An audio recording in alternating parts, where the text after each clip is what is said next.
முஹம்மது ஸல்லல்லாஹு அலைஹி வஸல்லம் அவர்கள் ரமலானுடைய மாதத்தை 3 பகுதிகளாக பிரித்தார்கள்.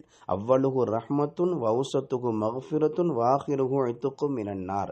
முதல் பகுதியை அல்லாஹ்விடத்தில் ரஹ்மத்தை பெறுவதற்கும், இரண்டாவது பகுதியை அல்லாஹ்விடத்திலிருந்து மக்ஃபிரத்தை பெறுவதற்கும், மூன்றாவது பகுதியில் நரகத்திலிருந்து விடுதலை பெறுவதற்குமாக கவனம் செலுத்தி அதிகமாக கேட்க வேண்டும் என்று ரசூல் ஸல்லல்லாஹு அலைஹி வஸல்லம் அவர்கள் 3 பகுதிகளாக பிரித்தார்கள்.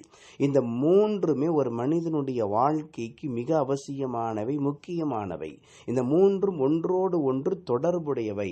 ஒரு மனிதனுக்கு அல்லாஹ்வினுடைய ரஹ்மத், அல்லாஹ்வினுடைய அருள் கிடைத்தது என்றால் அவனுக்கு நிச்சயமாக அல்லாஹ்வினுடைய மக்ஃபிரத் என்னும் மன்னிப்பு கிடைக்கும்.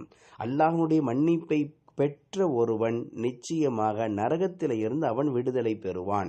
எனவே இந்த மூன்றும் ஒன்றோடு ஒன்று தொடர்பு உடையவை.